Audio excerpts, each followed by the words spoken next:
In 1900, 85% of South Louisiana was covered in cypress swamps like this. In 2024, we're down to 30%. That's a big problem. It's all human-caused problems, as typical. And there's a bunch of reasons for it. Draining the swamp in order to have agriculture land was really huge in South Louisiana. We have a lot of rice farms. So, I mean, you know, you get a wet area, you take the trees out, you dam it off, you got a nice rice farm. It's great, but, you know, that's not really beneficial to a lot of wildlife. Also, whenever you mix trees and water together, you get a high oxygen content. Another thing is the oil and gas industry back at the turn of the century, they didn't have the knowledge, to see in front of them, that if you dig a canal from saltwater, the Gulf of Mexico, to get barges in to extract oil and gas, because we have lots of oil and gas underneath us right now. Problem is, you let saltwater intrusion take place, and that saltwater comes in and it kills the trees and the grass. Next thing you know, nothing's holding that real soft soil together, and it washes right out. There's areas that I used to fish as a kid, little marsh islands that were fantastic. Now it's just open water, and fish don't like that. You know, wildlife doesn't like that. Our levee systems, you know, we leveed in all of our rivers. Those rivers are naturally supposed to fan out, spread out, flood, put fertilizer and basically revitalize the swamps. But when you have it levied off like that, you keep it confined, the swamps become stagnant. They're not really supposed to be stagnant down here, at least down here in Louisiana. I'm taking pictures. There's a certain amount of flow that does take place. That's what the tour person told me to do.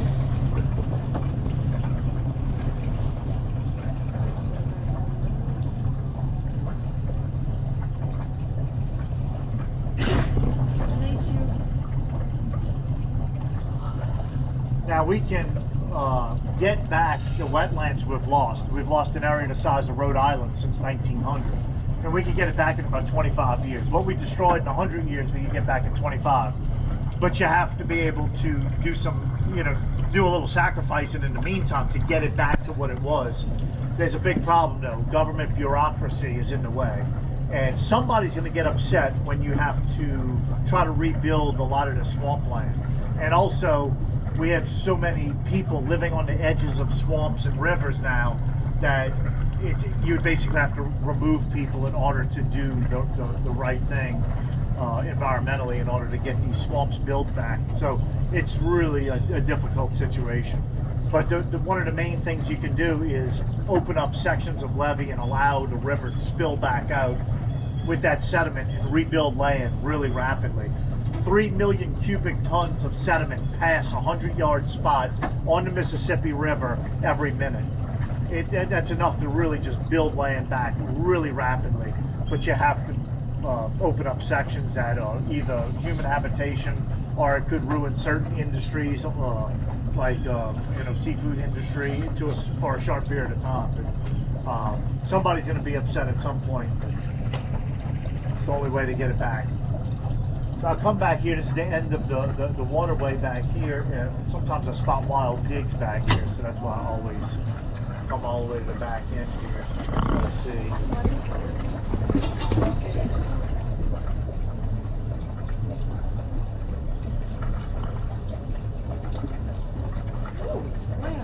Oh, look at that getting there. Okay, a little bit there.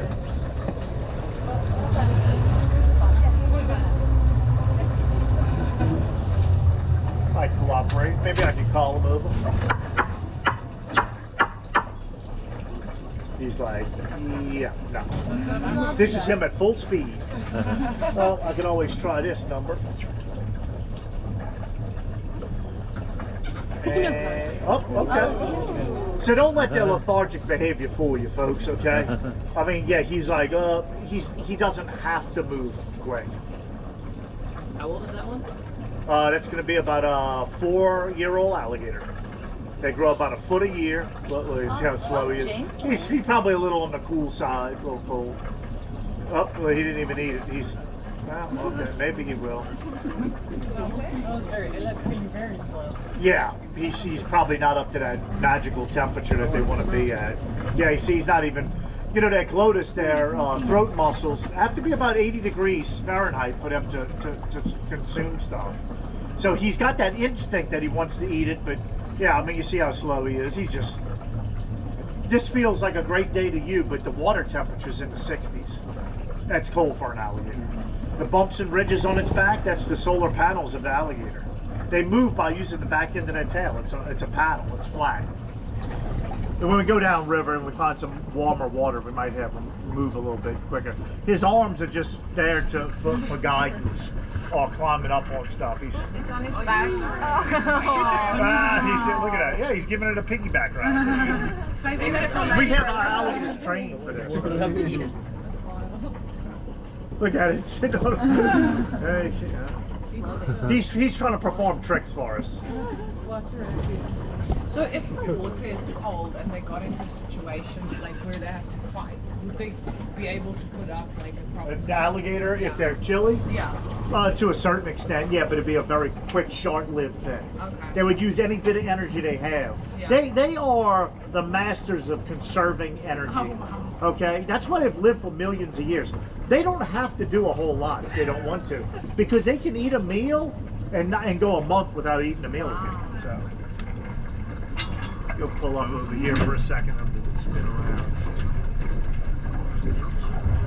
You know, that's the thing about reptiles in general. They just don't have to do a whole lot if they don't want to. They don't. They're survivors. There's some more raccoons up here, see?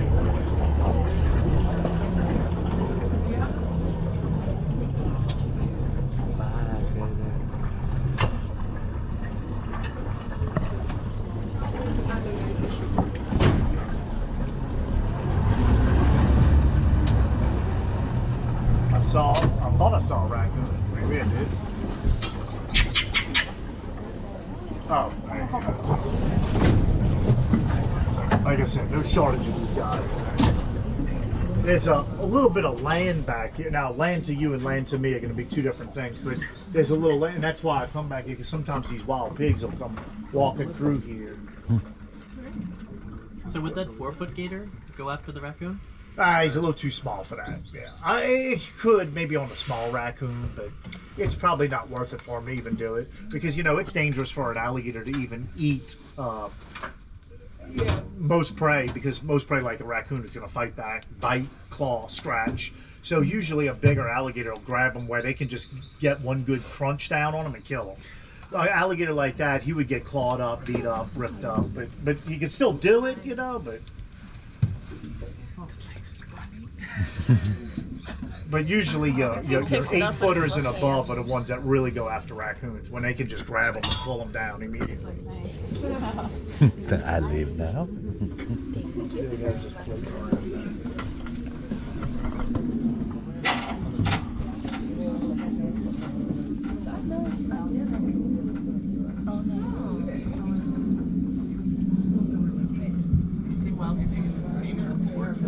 A boar is a male pig.